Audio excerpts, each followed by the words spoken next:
430페이지에 토지 이용의 집약도라는 걸로 갈게요.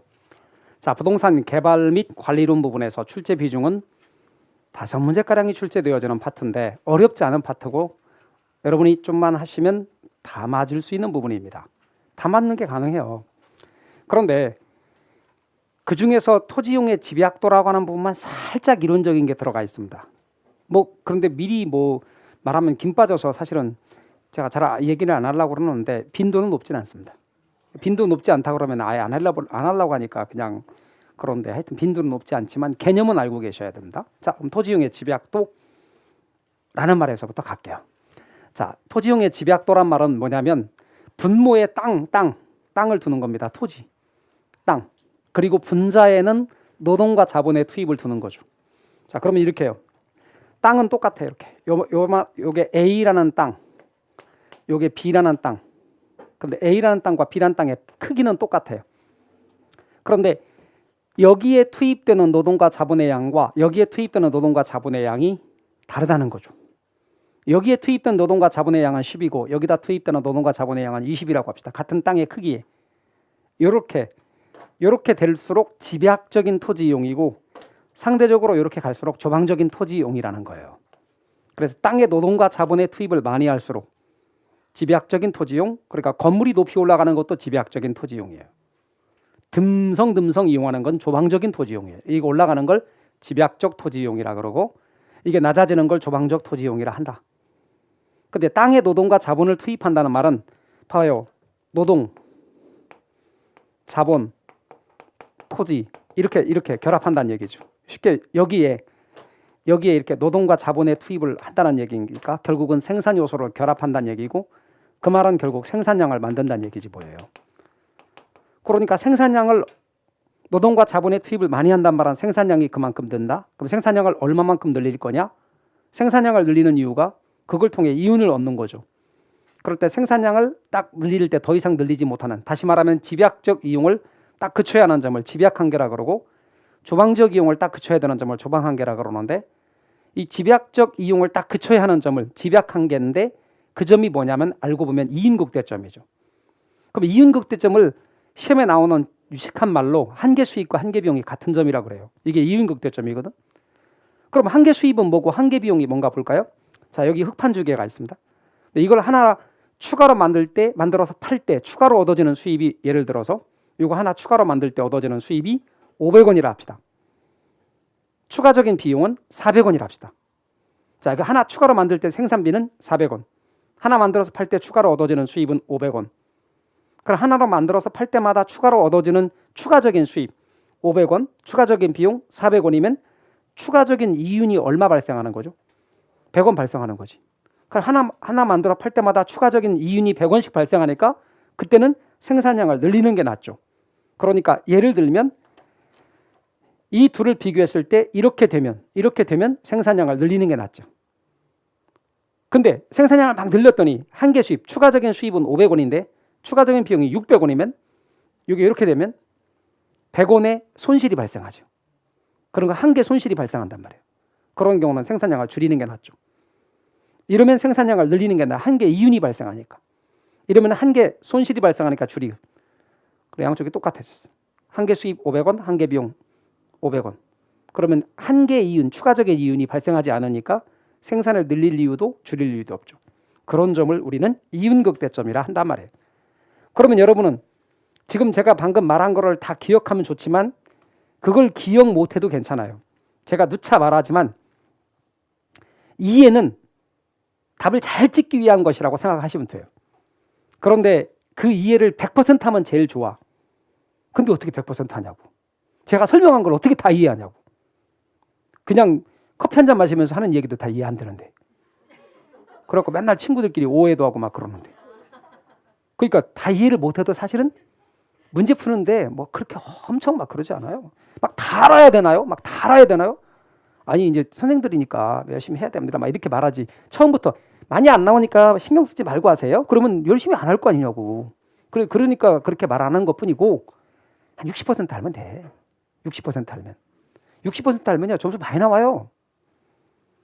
그리고 24개는 말이죠. 24개 알아야 되는 게 아니라 20개쯤 알면 돼. 그 말은 반만 알면 된다는 얘기야. 맞아요. 24개 맞아요. 60% 이해하면 점수 잘 나와. 70점 이렇게 막 나와요. 그러니까 너무 막 스트레스 받지 마요. 그리고 누차 말하지만 이게 포기하지 않고 계속 하시면 잘 나와요. 점수 잘 나온다고. 막 합격해갖고 막 나 합격자 모임 할 때 보면은 막 엄청 좋아하셔. 그러면 열심히 점수 잘 나오셨네요. 막 이렇게 제가 말해요. 근데 그 말할 때 기대하는 게 있다니까. 덕분에 그랬어요. 이렇게 하는 말을 기대하면서 한 말이라니까. 근데 그분은 뭐라고 말씀하시면 제가 좀 원래 잘해요. 그런다고 맨날. 말은 그렇다는 얘기야.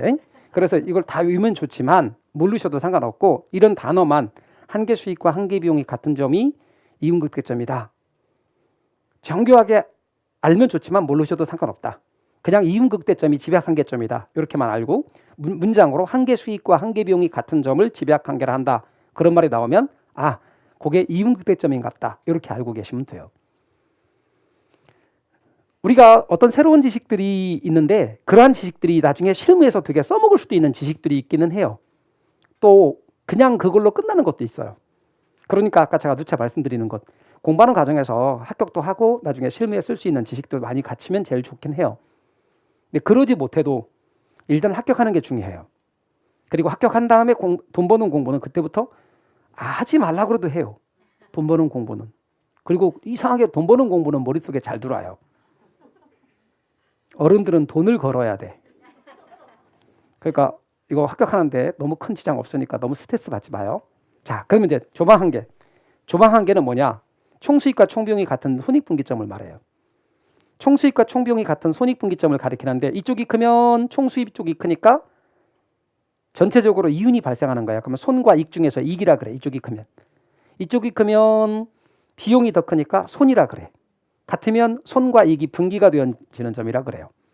이런 손익분기점의 의미를 갖고 있는 게 지난 시간에 공부한 게 채무불이익률이 있어요. 들어온 돈하고 나간 돈이 똑같다는 의미에서 같으면 손익분기점이 된다는 의미에서 채무불이익률을 손익분기점의 의미를 갖고 있다 그래요. 다시 돌아와서 그러면 집약한계가 있고 조방한계가 있다. 근데 땅은 그대로 둔 상태에다가 노동과 자본을 계속 넣잖아요. 그러면 그 다음부터는 걸리적거리게 돼. 봐요. 강의실 100배만 한 돈이 있다고 가정해봐요. 농부 혼자서 수확을 해. 농부 혼자 수확하면 얼마나 쓸쓸하고 그러겠어요. 2명이 하면 좀 더 낫고 3명이 하면 훨씬 더 나아요. 4명, 5명, 6명 쭉 인원수가 들어가면 수확량이 막 급격히 증가해요. 그러다가 50명이 들어가잖아요. 그럼 이제 더 이상 들어가면 안 돼. 막 부딪히기 시작해. 근데 51명째 들어가잖아요. 그러면 이제는 수확량이 오히려 줄어. 왜냐하면 벼를 수확해야 되는데 잘못하면 옆 사람 다리를 수확한단 말이에요. 그러니까 막 그 사람 다칠까 봐 신경 쓰느라고 오히려 줄어. 그런 걸 뭐라고 하냐면 수학차감의 법칙이라 그래요. 수학차감의 법칙 이렇게 말해요. 그러니까 수학이 처음에는 점차 증가하지만 어느 단계를 지나면 수학이 준다. 이게 원래 농부들의 수학에서 발견됐지만 일상생활에도 쓰는 말이에요. 그런 걸 일상생활에 쓸 때는 한계생산 체감의 법칙이라고 바꿔 말하기도 해요. 수학 체감의 법칙과 한계생산 체감의 법칙은 같은 말이에요. 여러분이 드디어 마음의 결심을 한 거야. 공부를 열심히 이제 해야지. 그래서 남아있는 기간을 생각해서 그래서 일요일 날 딱 강의 없는 날 일요일 날 하루 종일 내가 공부를 하리라 오늘은 딱 그리고 일부러 도서관 같은 데 갔어요. 그래서 책을 딱 폈어요. 그 개론이든 민법이든 딱 마음을 굳게 먹었기 때문에 1시간 동안 10페이지를 봤네. 자, 그러면 1시간에 10페이지 봤는데 오늘 내가 8시간 공부할 거거든. 80페이지는 보겠군. 그런데 두 번째 1시간 동안은 9페이지를 본 거야. 그리고 세 번째 1시간에는 8페이지가 아니라 7페이지를 본 거야. 그리고 네 번째 1시간에는 점점점 이제 책하고 여러분하고 얼굴이 가까워지기 시작하더니 좀 있다가 책이 온통 침으로 번복되는 거야. 그런 걸 수학체감의 법칙이라 그런단 말이에요. 이 수학체감의 법칙이라는 것은 어디나 나타나. 어디나. 유일하게 클라크라고 하는 학자가 말하기를 유일하게 이 수학체감의 법칙이 나타나지 않는 유일한 생산 요소는 지식이다라고 말을 했어요. 돌아와서. 그러니까 이 지식 쌓는 걸 두려워하지 마세요. 여하튼 얘가 집약한계가 토지용의 상한선이고 얘가 토지용의 하한선이에요. 토지는 이 사이에서 이용한다. 그러니까 집약한계는 토지용의 상한선이고 조방한계는 토지용의 하한선이다. 이렇게만 여러분이 이해하시면 돼요. 자, 그럼 집약적인 토지용이란 단어, 조망적인 토지 이용이란 단어. 그럼 여러분 땅값이 비싼 곳은 집약적 이용을 할까? 조망적 이용을 할까? 그렇죠. 집약적 이용을 하겠지. 땅값이 싼 곳은 상대적으로 조망적 이용을 하겠죠. 강남 같은 곳은 집약적 이용을 할 거고 저 외곽으로 나갈수록 상대적으로 조망적 이용이 나타날 것이다. 자, 그다음 이제 입지잉여. 좀씩 이제 더 쉬워집니다. 입지잉여란 단어는 이런 표현을 하고 있는데 이게 뭘 뜻하는 말인지 이 단어보다는 이런 예를 들게요. 여기 에듀윌 학원이고 에듀윌 학원 바로 앞에 식당이 하나 있고 100m 떨어진 곳에 식당이 하나 있는데 이 두 식당의 크기도 똑같고 음식 메뉴도 똑같고 사장님의 경영 능력 차이도 없고 음식 맛도 똑같대. 다 똑같아. 근데 100m 떨어져 있대. 근데 얘는 월 수입이 200만 원이고 얘는 150이래. 그래서 50만 원 차이가 나는 이 50만 원을 뭐라고 부른다? 입지잉여라 그래요. 근데 조건이 있어요. 얘도 식당이라 해야지. 얘는 식당, 얘는 핸드폰 가게만 안 돼. 같은 산업 경영에서 입지 조건이 유리하기 때문에 생기는 초과 수익을 가리키는 말. 그다음 한계 입지라는 단어가 있어요. 무슨 뜻이냐? 우리 현실에서 점포 열어놓기만 해도 막 고객이 모이는 곳, 그런 곳을 뭐라고 하냐면 노른자유라 그래요. 이 노른자유 황금상권을 학술적으로는 100% 입지잉여가 100이 되는 곳이란 표현을 써요. 그러면 갑, 을, 병, 정 누구나 저기다 입지하려고 그래요. 갑을, 병, 정 위치가 좋은 곳에. 그러다 보니까 저기에 지대 내지는 지가가 올라가요.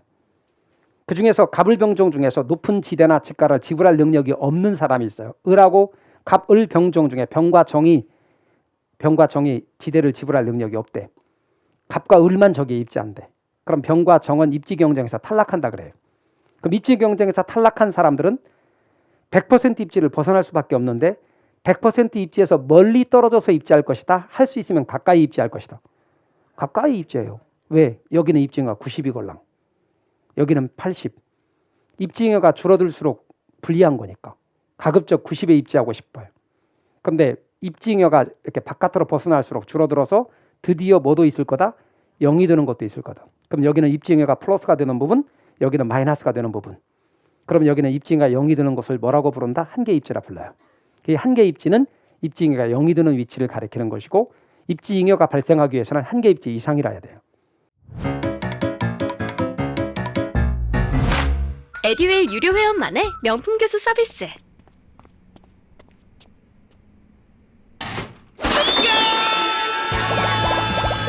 합격이 쉬워지는 명품 교수님 혜택. 오직 에듀윌 유료 회원에게만. 에듀윌. 그다음 지가 구배 현상이란 용어가 있어요. 단어의 뜻만 여러분이 아시면 돼요. 일단 저거 누가 붙인 말이냐? 일본 학자들이 붙인 말이에요. 그럼 어떤 거에 관해 붙인 말이냐? 미국의 학자 노스란 학자가 미국 캔사스 주에 있는 토페카라는 도시를 연구했대요. 그런데 어떤 걸 발견했냐면 도심에서 바깥으로 나감에 따라 지가가 이런 모양으로 하락한다는 걸 발견했대요. 도심 쪽에서 1km 나갔을 때 지가 하락률은 요만큼이고 바깥 외곽에서 똑같이 1km 나갔을 때 지가 하락률은 요렇다는 거예요. 이 사실을 발견했대요. 그러니까 도심 쪽에서 하락률이 크다는 거야. 이런 거 따라 그리지 마요. 아셨죠? 네, 그냥 보세요, 내용을. 이런 걸 발견했대. 누가? 미국 학자가, 일본 학자가. 미국 학자가 발견했다니까. 미국 학자가 발견했다니까. 근데 그걸 일본 학자가 자기네 나라 방식으로 이걸 소화하면서 갖다 붙인 말이 이 말이야. 그럼 왜 이렇게 붙였을까? 이게 뜻이 뭔데? 구배가 무슨 뜻인데? 일본 말로 고바이. 그 연사가 드신 분들은 고바이길 아시죠? 고바이길. 그래, 고바이길처럼 생겼다는 거야, 지가가. 그 고바이의 한자어가 구배라고. 건축에서도 기울기 같은 걸 보는 걸 구배 본다고 그래요. 그 구배 현상이라고 갖다 일본 학자가 붙였네?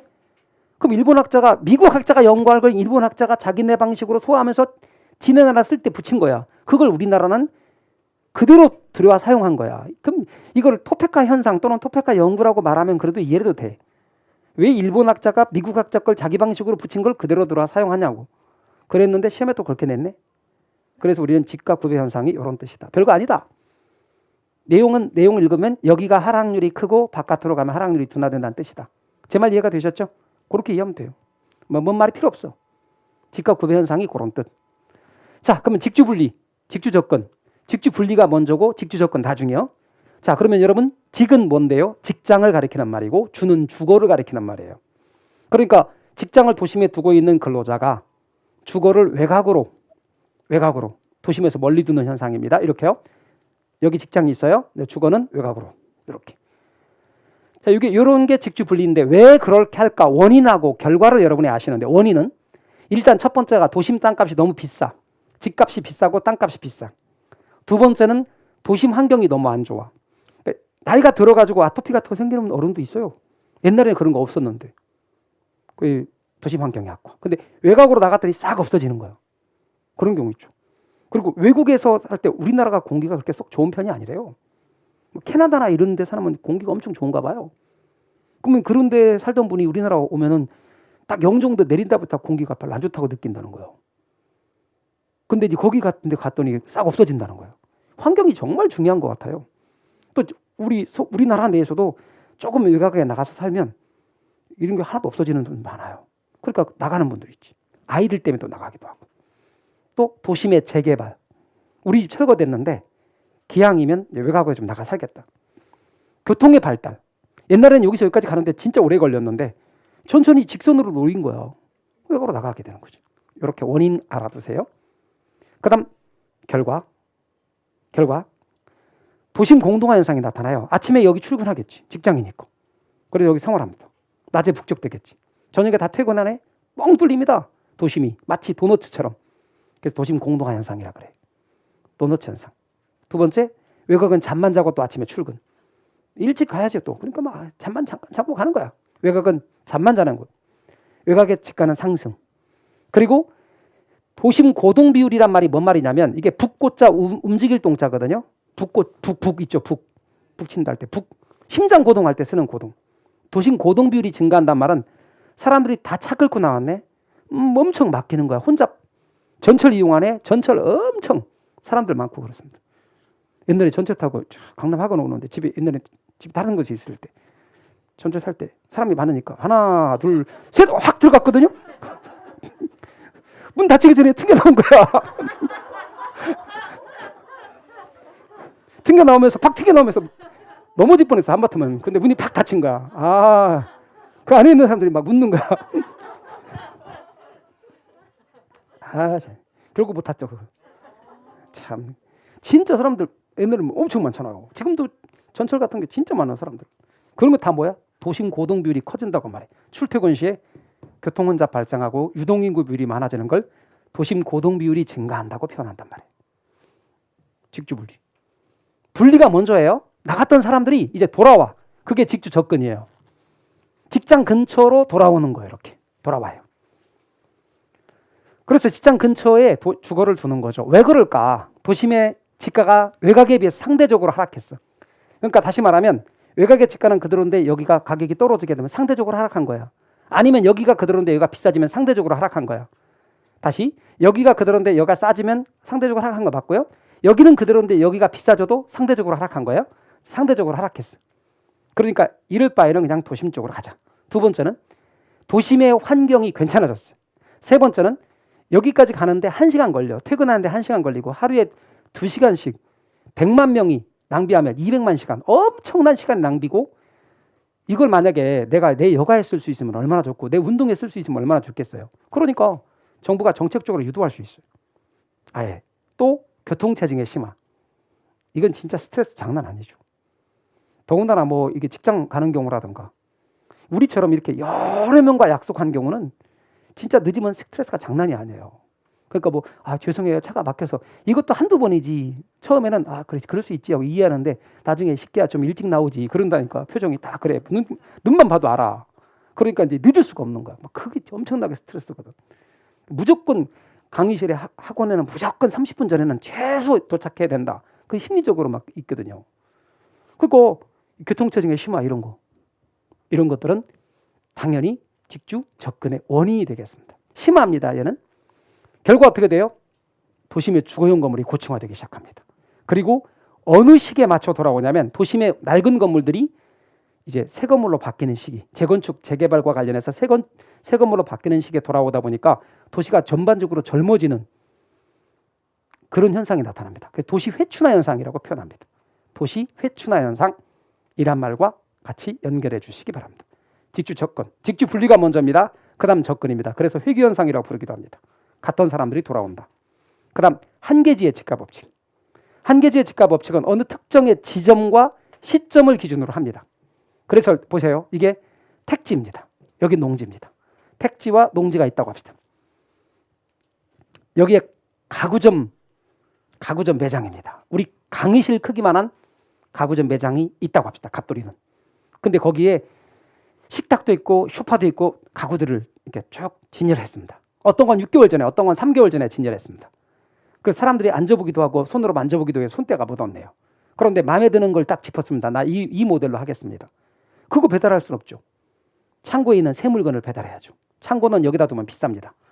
당연히 비싸지 않겠어요? 그러니까 당연히 좀 싼 곳으로 갑니다. 여기다가 창고를 둡니다.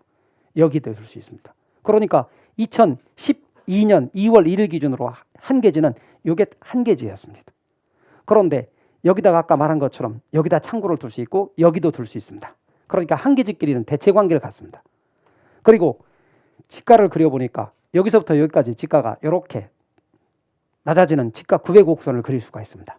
아까 지가 9배 현상 따라서 지가가 이렇게 하락해줘. 근데 여긴 농지네요. 여긴 택지인데 그러다 보니까 뚝 떨어집니다. 지가가 연속되지 못하고 단절되어지는 현상이 나타납니다. 2022년 2월 1일 날 봤더니 한계지가 이렇게 연장이 된 거 있죠. 주로 대중교통수단을 주축으로 해서 연장이 됩니다. 그럼 농지였던 것이 뭐로 바뀐다?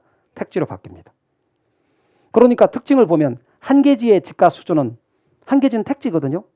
농경지하고는 분명히 달라요. 그러니까 한계지의 지가 수준은 이렇고 농경지 지가 수준은 이렇기 때문에 지가가 단절이 나타날 수 있습니다.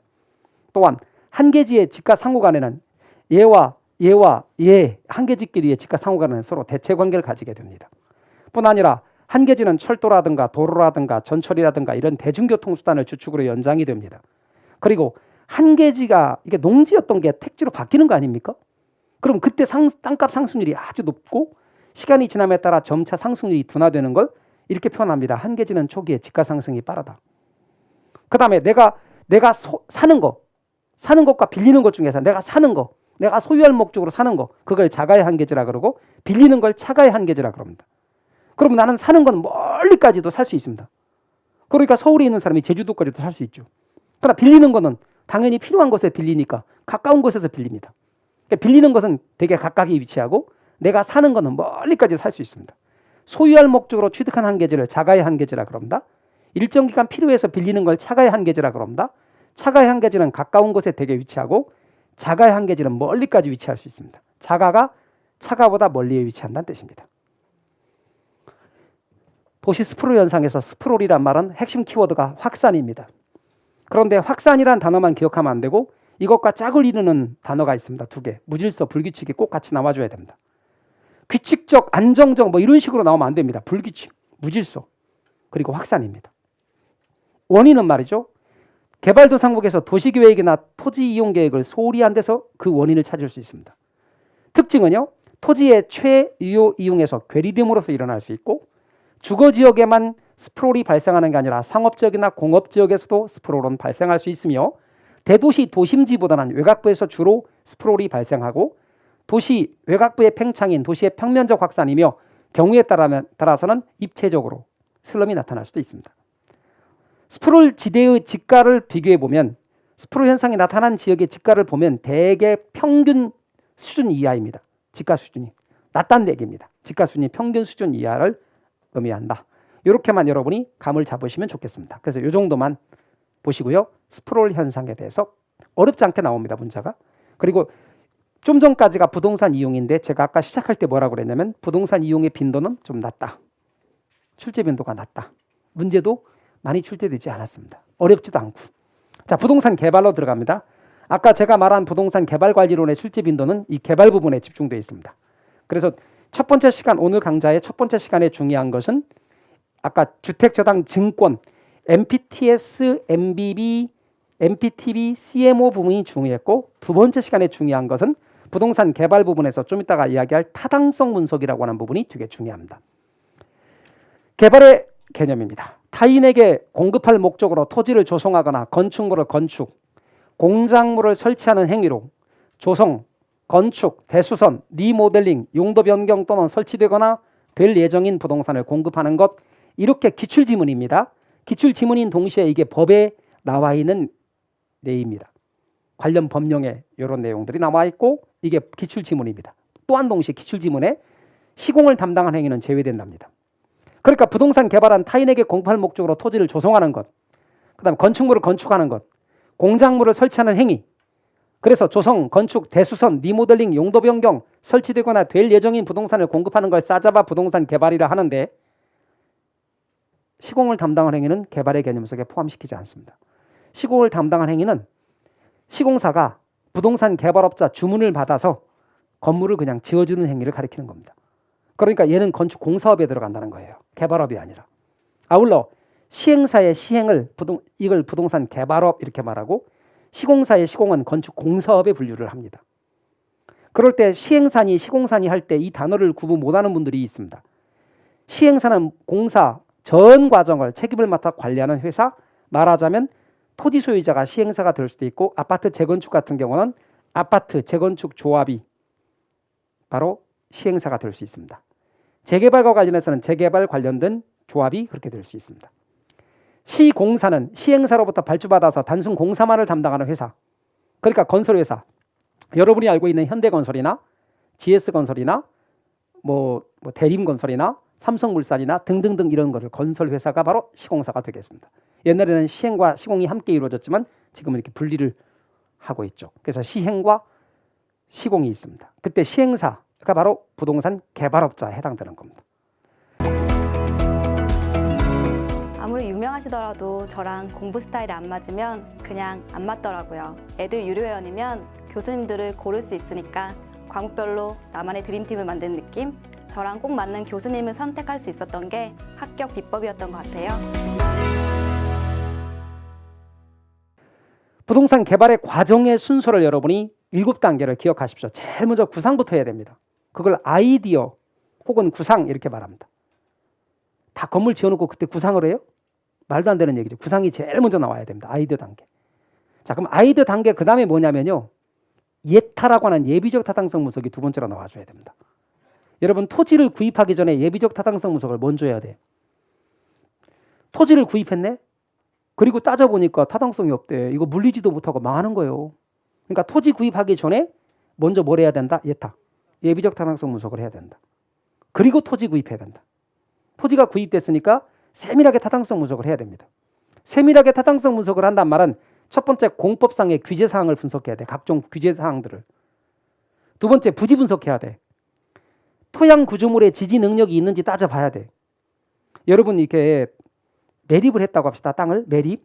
그럼 매립을 해서 다지기를 했어요. 착 놓고 불도저 같은 걸로 밀고 그다음에 뭐 그거를 롤러 같은 경우로 아주 무거운 롤러로 탁탁탁 다지기 뭐 쿵쿵쿵 하는 그런 땅으로 해고 롤러로 밀고 막 다지겠어요. 그래서 이제 탁 매립을 했습니다. 아무리 그래서 하더라도요. 200년, 300년 내려온 땅에 비해서 얘는 연약 지반일 수밖에 없어요. 거기다 건물 짓는 거 한계가 있습니다. 그러니까 토양 구조물의 지지 능력 따져봐야 돼. 건물을 멋있게 지어서 한 15층 지었습니다. 가족 친지 다 불러 모으고 축하 파티 합니다. 테이프 딱 끊고 박수 작작작 3번에 빌딩 무너졌습니다. 토양 구조물의 지지 능력이 있는지 따져봐야 됩니다. 시장 상황이 어떤지 봐야 됩니다. 건물 멋있게 지었어. 그런데 다 공실이래. 옆에 있는 건물 그 옆에 건물 전부 다 공실이래. 왜? 시장이 흐름이 바뀌었대. 그런 거 원하지 않는데 다 공실 망한 거지 뭐. 시장 상황 봐야 됩니다. 그리고 개발비는 얼마나 들고 개발에서 얻어지는 예상 수익은 얼마나 들 건지 재정 분석도 해봐야 됩니다. 세밀하게 공법상 규제사항 분석 그리고 부지 분석 그리고 시장 상황의 분석 그리고 재정 분석 이런 것들을 세밀하게 하는 걸 타당성 분석이라고 합니다. 그게 끝나고 나면 비로소 금융 단계, 융자를 고려하는 단계, 건설 단계, 택지를 조성하고 건물을 짓는 단계, 제일 마지막에 마케팅 단계. 그래서 여러분은 이 개념을 이해한 상태부터 제일 먼저가 뭐라고요? 아가 뭐라고요? 구상. 그리고 나서 나오는 게 예야 예. 예. 그리고 나서 부지 구입. 그리고 타당성 분석. 아예부터. 그리고 금융 단계, 건설 단계, 마케팅이 제일 나중에 아예부터 근검마라고 할 거라고. 그래서 앞으로 아예부터 근검마라고 전 할 거예요. 그러면 제가 방금 말한 순서를 여러분 이해하고 나면 아예부터 근검마가 쉽게 다가오는데 그게 이해가 안 되면 아예부터 근검마라고 앞잡다서 외워야 되나요? 이렇게 한다고. 근데 앞잡아서 외웠더니 아무런 거부반응이 없고 외워지네? 그러면 아예부터 근검마 몰라도 돼. 답만 잘 찍으면 되니까. 2번이나 나왔거든 순서. 제 말 이해가 되셨죠? 그런데 아예부터 근검마 하니까 와닿지가 않네. 그래서 여러분은 제가 순서를 말씀드린 거고 옛날에 시험에 요 뒤에 게 나왔던 적이 있다고. 그러면 앞에 거를 안 쓰고 뒤에 거를 주로 썼을 때는 제가 구전받고 부실공사 금건마 이렇게 했다니까. 구전받고 부실공사 했대. 금건마 막 이렇게 했는데 지금은 앞에 걸로 쓰니까 아예부터 금건마 이렇게 하잔 말이에요. 그래서 여러분은 아예부터 금건마를 기억하시고. 자, 그다음 부동산 개발의 위험 세 가지입니다. 부동산 개발의 위험 세 가지는 법률적 위험. 근데 제일 첫 번째 세 가지인데 법이 나오면 자, 법 그다음 뭐죠? 그럼 법경기라고 사람들이 습관이 붙는 거야. 하도 법경기를 많이 하다 보니까 그놈하고 헷갈리지 말게 하기 위해서 그냥 법으로 시비 가린다고 기억하세요. 얘는 법으로 시비 가린다. 자, 그래서 여러분은 법률적 위험이라는 게 뭐냐면 토지 이용 규제와 같은 공법적인 측면이나 소유권 관계와 같은 사법적인 측면에서 발생할 수 있는 위험을 통틀어서 법률적 위험이라 그래요. 그럼 토지 이용 규제와 같은 공법적인 측면이나 방금 말씀드린 것처럼 소유권 관계와 같은 사법적인 측면에서 발생할 수 있는 위험을 통틀어 법률적 위험이라 한다면 이런 법률적 위험을 줄이는 방안이 뭐냐? 처음부터 이용계획이 확정된 토지를 구입하는 거예요. 이용계획이 확정된 토지는 아무래도 법률적 위험이 줄어들긴 하는데 비싸. 근데 비싸더라도 법률적 위험보다 나을 수 있어요. 그래서 선진국에서는 되게 이용계획이 확정된 토지 같은 경우로 굳이 이제 법률적 위험이 적으니까 할 필요 없지만 되게 이렇게 법률적 위험이 큰 나라들은 그나마라도 이렇게 하는 것이 법률적 위험을 줄일 수 있어요. 두 번째는 시장 위험이에요. 부동산 시장의 불확실성이 개발업자에게 지우는 위험인데요. 시장은 끊임없이 변동한다고.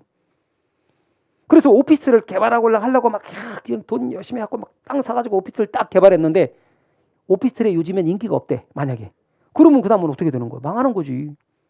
그 사람들이 요즘에 뭐에다 투자하는가 봤더니 뭐 지식산업센터 막 이런 데 투자한대. 지식산업센터가 뭐예요? 아파트라고 지식산업센터가? 그렇죠. 아파트형 공장 같은데. 그 아파트형 공장 그러면 좀 없어 보이잖아. 그러니까 지식산업센터 이렇게.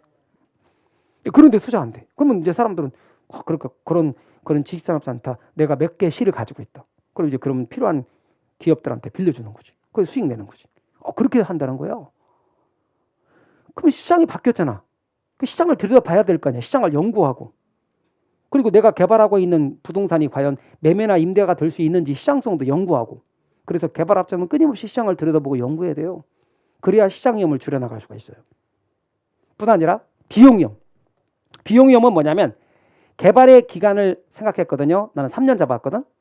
근데 개발의 기간이 예상보다 너무 길어져서 7년이 됐대. 그럼 예상보다 길어지면 비용이 생각했던 것보다 많이 나가죠. 그 다음에 전혀 예상하지 못한 인플레가 발생했대. 또한 개발 사업 중에 전혀 염두에 두지 않았던 안반층이 나오게 됐대. 이런 것들은 전부 다 생각하지 못했던 예상보다 비용이 많이 나오는 거죠. 예상보다 비용이 많이 나와서 오는 위험을 비용 위험이라고 그래요. 이런 비용 위험을 줄이는 대표적인 방법으로는 최대 가격 보증 계약이라는 게 있어요. 최대 가격 보증 계약은 뭐냐? 개발업자하고 시공사하고 사이에서 맺어지는 계약이에요. 그러면 개발업자 입장에서는 최대한 낮은 금액으로 개발 사업을 하고자 해. 시공사 입장에서는 최대한 많은 금액을 받으려고 그래. 그래서 밀고 땡기고 금액이 하다가 50억으로 정해졌대. 그러면 이제 50억의 비용을 물게 되는 거죠. 그런데 시장 상황이 안 좋은 바람에 비용이 55억이 들어가는 상황이 됐네. 55억이 들어가게 되는 상황이 되더라도 나머지 5억은 시공사가 비용을 부담해서 개발 사업을 완성해야 돼요. 개발업자는 50억만 물으면 돼. 근데 시장이 안정되는 바람에 45억에도 개발 사업을 할 수 있는 상황이 됐네. 그렇다 하더라도 개발업자는 50억의 비용을 물어야 돼. 그러니까 이 계약을 맺게 되면 개발업자는 비용 위험으로부터 자유로워지는 장점이 있긴 해요. 그러니까 단점은 더 낮은 금액으로 개발할 수 있는 가능성도 사라지는 거예요. 장점, 이것의 장점, 비용 위험으로부터 자유로워진다. 단점, 더 낮은 금액으로 개발할 수 있는 가능성도 없어지게 된다. 그래서 낮은 금액으로 개발하기가 어려워져요. 그래서 여러분은 위험을 이야기할 때 제일 첫 번째 법률적 위험, 시장 위험, 비용 위험, 법으로 시비 가린다. 진짜로 법으로 시비 가린다. 법 시비 위험이라고 알고 계십시오. 법으로 시비 가린다. 법 시비 위험으로 알아두십시오.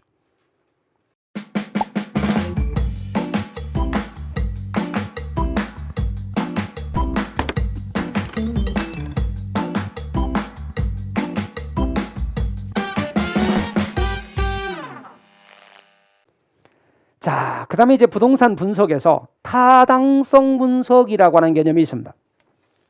여러분, 부동산 개발에 타당성 분석이라는 것이 있어요. 이 타당성 분석이라고 하는 것과 관련해서 여러분이 유념을 하셔야 될 것이 5단계, 타당성 분석을 5단계로 구분할 수 있습니다. 지역경제 분석, 시장 분석, 시장성 분석, 타당성 분석, 투자 분석. 그 중에서 이렇게 세 개를 시장 분석이라고 하고 이렇게 2개를 경제성 분석이라 합니다. 그런데 가만히 보니까 시장 분석이 2개 있네. 이렇게 타당성 분석도 이렇게 있고. 그러면 넓은 의미의 타당성 분석, 좁은 의미의 타당성 분석. 넓은 의미의 시장 분석, 좁은 의미의 시장 분석이 있을 때 이거 구분 어떻게 하느냐? 여러분, 아무런 말 없이 그냥 타당성 분석 이렇게 말하잖아. 다 넓은 의미야. 아무런 부연 없이 시장 분석하면 다 넓은 의미예요. 그럼 어떤 땐 좁은 의미냐? 시험 문제 시장 분석, 시장성 분석 이렇게 나오면 좁은 의미. 타당성 분석, 투자 분석이 나오면 좁은 의미. 이렇게 비교해서 나오면 좁은 의미. 그렇지 않으면 다 넓은 의미로 알고 계시면 됩니다. 그 다음에 좁은 의미의 시장 분석과 넓은 의미의 시장 분석의 차이가 있느냐? 없어. 그래서 좀 이따가 그걸 말씀드릴 거예요. 자, 그러면 여러분께서는 일단 시장 분석에는 뭐가 들어가느냐? 이렇게 3개. 그리고 경제성 분석에 2개. 시장 분석의 3개는 GCC. 근데 GCC, 제가 GCC 타투 그럴 텐데 GCC하고 타투는 돈 내고 하는 거예요. 원래도. 그래요. 타투가 돈 내고 하는 거거든. 돈 얘기는 무조건 타투, 경제성 분석이고 돈 얘기고, GCC는 제가 일부러 시자가 2개 나오는데 지시성 타투 안 하고 GCC 하는 게 이게 시장과 시장성이라는 단어가 좀 의미가 있어서 굳이 강조를 좀 드리는데, 시장이란 2글자가 먼저, 시장성 3글자가 나중.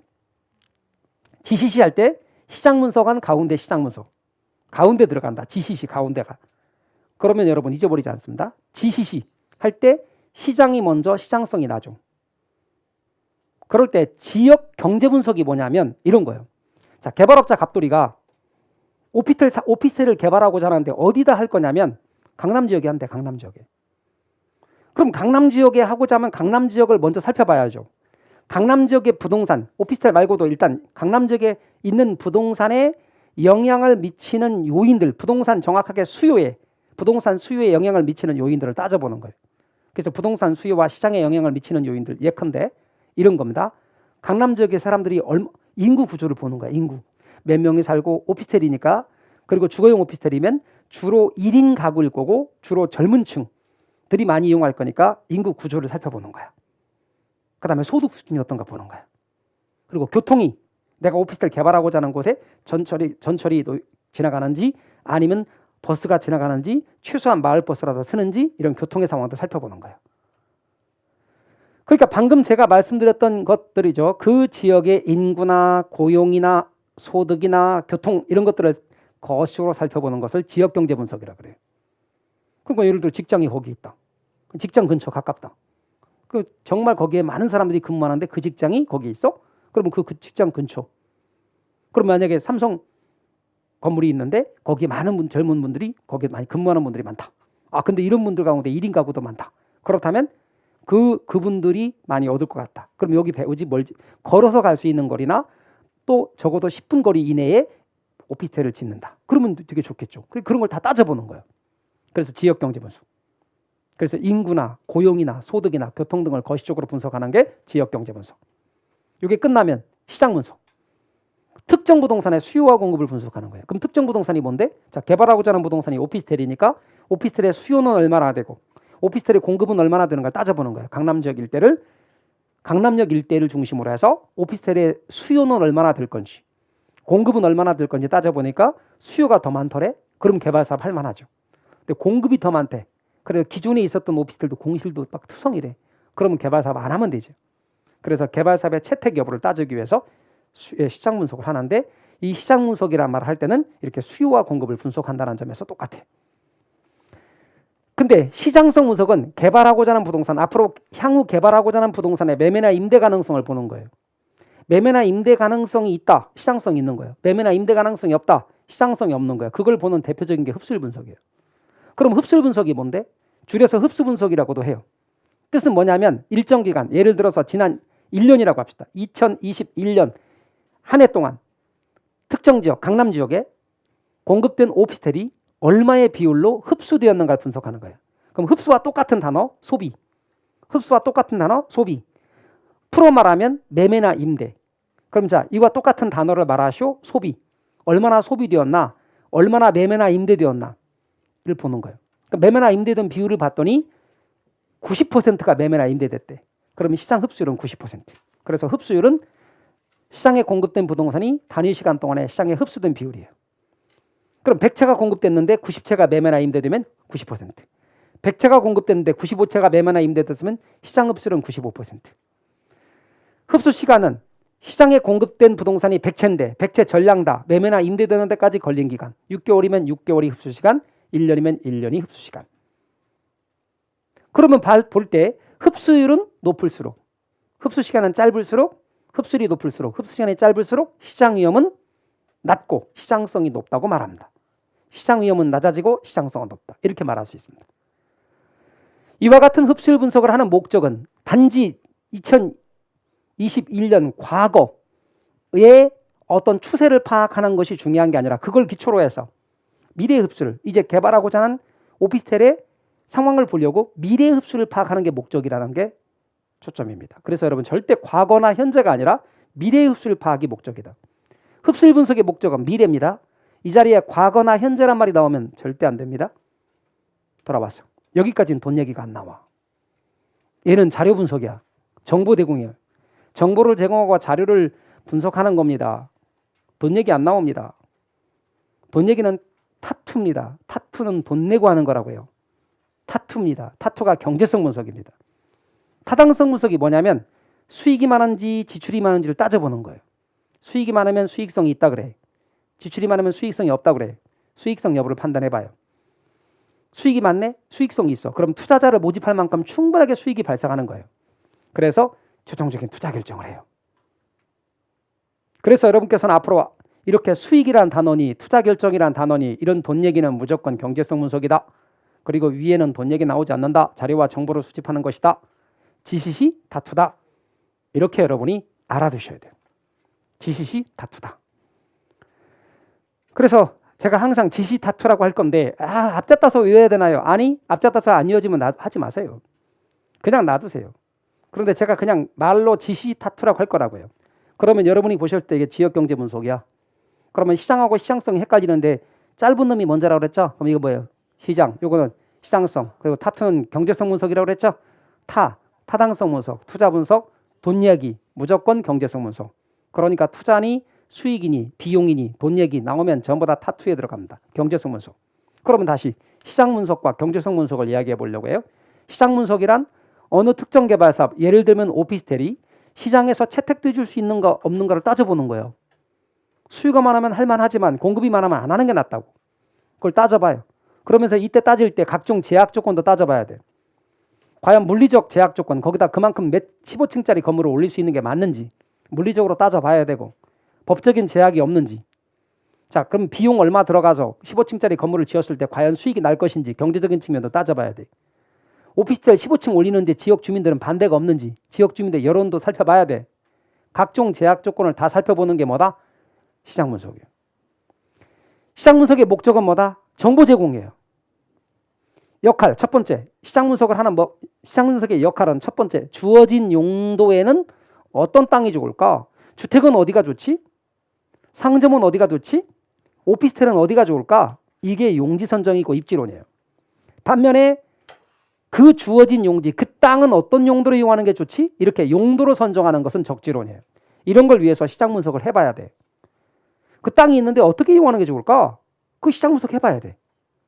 주택은 어디가 좋고 상점은 어디가 좋을까? 시장 분석 해봐야 돼. 투자 대안을 찾고 있는 투자자를 위해서 수행하는 거예요. 내가 이만큼에 투자할 곳이 있는데 이걸 어디다 투자하는 게 좋지? 시장 분석 해봐야 돼. 기존의 개발 사업이 10년이 지난 여전히 지금도 타당성이 있는지 검토하기 위해서, 검증해보기 위해서 시장 분석은 해볼 수 있어요.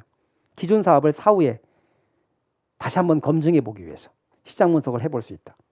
그래서 시장 분석과 관련된 내용. 근데 경제성 분석은 언제나 돈 얘기를 했어요. 시장 분석에서 수집된 자료를 활용해서 개발 사업의 수익성을 평가하고 투자 결정하는 거예요. 그러니까 여러분이 딱 보셨을 때 이렇게 수익성이란 단어 나왔다. 이 과정에서 무슨 수익과 비용이 나왔다, 현금 흐름이 나왔다, 순영업소득이 나왔다, 이런 건 전부 돈 얘기잖아. 그 돈 얘기는 눈으로 딱 봤을 때 무조건 경제성 분석에 들어가요. 그래서 최종적인 투자 결정을 하는 거예요. 그래서 여러분 딱 보니까 총수익과 총비용이 어떻다, 순영업소득이 어떻다, 세전 현금 흐름과 세후 현금 흐름이 어떻다.